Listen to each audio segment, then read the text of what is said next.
আমরা আছি রহস্যময় মেলকুম।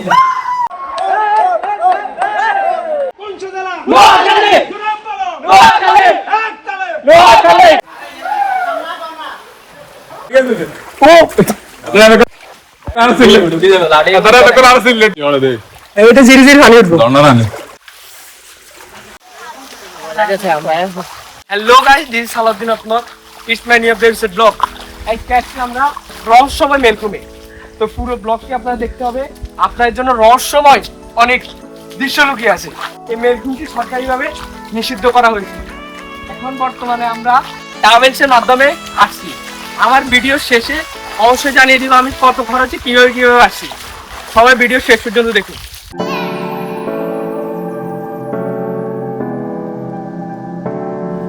আসসালামু আলাইকুম, আমি সালাউদ্দিন অন্তর। আজকে আপনাদেরকে নিয়ে যাচ্ছি মেলকুম টেইলে। অনেকদিন ধরেই এই জায়গায় যাওয়ার ইচ্ছা ছিল, অবশেষে আজকে যাওয়া হচ্ছে। তো আমরা নোয়াখালী শহর মাইজি থেকে সকাল 6:30টায় রওনা দিই। তো যাওয়ার সময় মাঝপথে গাড়ি থামিয়ে আমরা সকালের নাস্তাটা সেরে নিই। তো নাস্তা করার পর আমরা আবার মূল গন্তব্যে যাওয়ার জন্য রওনা দিই। তো কিছুক্ষণের মধ্যে আমরা আমাদের গন্তব্যে পৌঁছে যাই। তো ওখানে যাওয়ার পর আমাদের যারা হোস্ট ছিল তারা আমাদেরকে কিছু দিক নির্দেশনা দেয়। বের হয়ে যাব 12টার পরে, যে যদি কেউ ভিতরে থাকে তার জন্য আমরা অপেক্ষা করবো। আপনারা 12টার ভিতরে বের হবে। ওখান থেকে আস্তে আস্তে আমাদের এখানে যতক্ষণ লাগে। তো ছোটখাটো কিছু দিক নির্দেশনা দেওয়ার পর আমরা মেলকুমে যাওয়ার জন্য রওনা দিই। তো নোয়াখালী থেকে আমরা প্রায় 50 জনেরও বেশি এখানে আসি। এই 50 জনকে নিয়ে ট্যুরটা আয়োজন করে নোয়াখালী ট্রাভেলার্স। এই ট্যুরে আমাদের সাথে হোস্ট হিসেবে ছিল তামজিদ ভাই এবং আলী ভাই। তারা দুজন খুবই ভালো মনের মানুষ। তো মাঝপথে যাওয়ার পর আমরা সবাই একটু ফটোশুট করে নিলাম। চলেন সবাই সিনেমাটিক ভিউ দেখে আসি।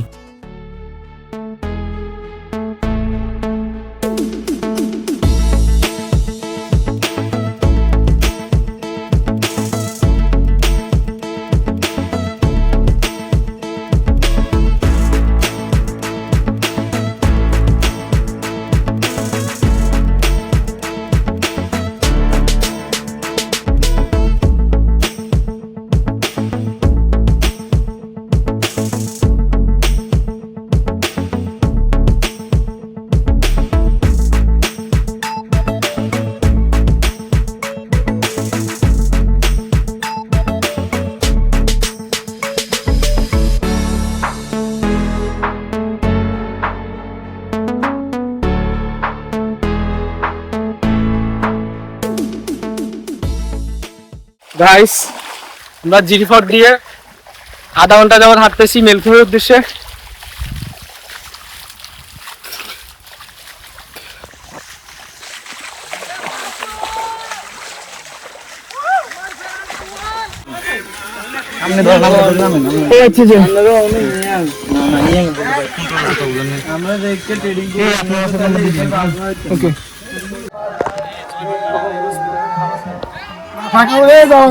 আরে আসি না তো পাইছি।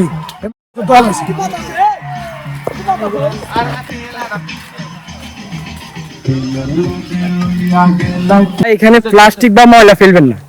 আমরা এখানে ঘুরতে আসি, গাছপালা নষ্ট করবেন না। আমরা প্রকৃতি উপভোগ করতে আসি, প্রকৃতি নষ্ট করতে না।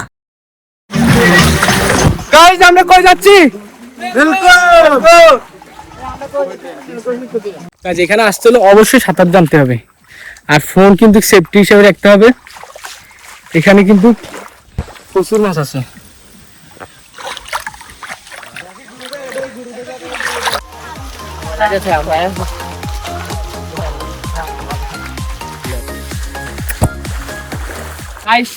আমরা অনেকক্ষণ হাঁটার পর প্রায় 1 ঘন্টার মতো হাঁটছি। হাঁটার পর আমরা এখানে পুরো ফ্রেশ একটা পানি পেয়েছি। পানিগুলো খাই, পানিগুলো খুব ঠান্ডা। এগুলো কিন্তু খাওয়া যাবে, এগুলো মিষ্টি পানি।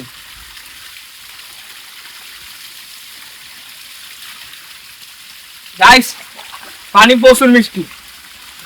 বেলকুমে একটু অবশ্যই এখান থেকে পানি খেয়েছিলাম। এগুলা আল্লাহর অশেষ রহমত।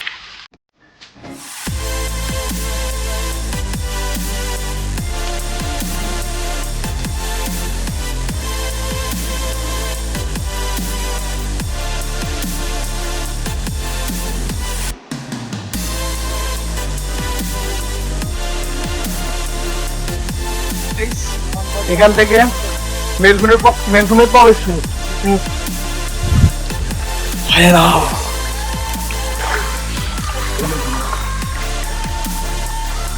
গাইজ এখানে পরিবেশটাই পুরো ভুতুরে।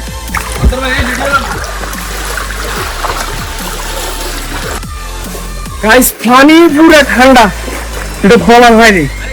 এখানে মাইনাস কত, -10 ডিগ্রি নিচে মনে হয়, এখানে -10 ডিগ্রি নিচে। গাইজ ভিউটাই অন্যরকম, দেখুন।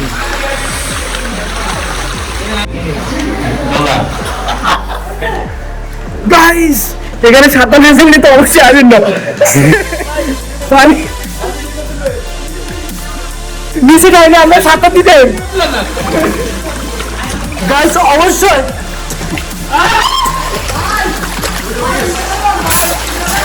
গাইজ এখানে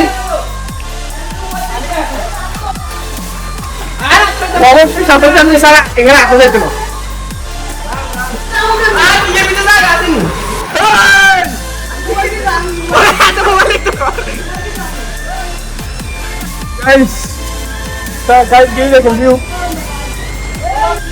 এখানে নিচে যাওয়া যেত না, এখানে আমাদের মতো দেখতে পেয়েছে। এখানে যাবে উপর দিয়ে যাওয়া লাগে,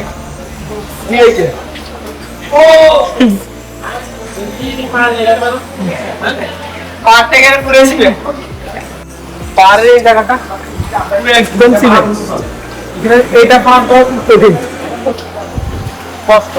গাইজ এটা পুরো ডেঞ্জারাস একটা জায়গা, এখানে নিজের সম্পূর্ণ নিরাপত্তা দিয়ে আসছে, নিরাপত্তা নিচে না দেখতে না, এখানে ক্ষতি হচ্ছে।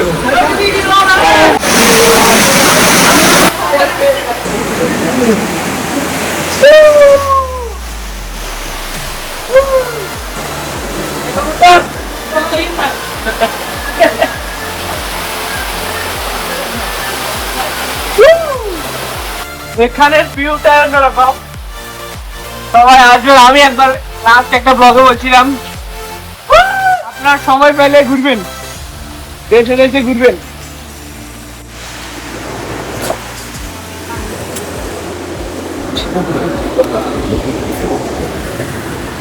গাইস এখানে এসেছ আমরা ভিতরে গেলাম, এটা সেট করা বহু দূর, পুরোটা একই রকম, তবে ভিতরে আলাদা আলাদা বিভিন্ন রকম আছে, ভিতরে আরো ছিল।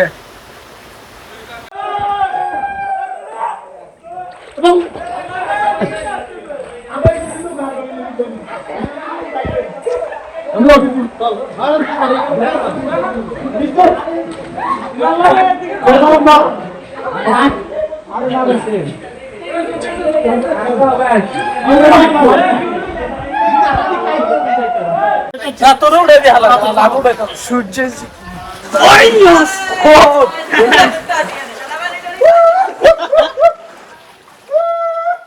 একটা দোয়া লাগ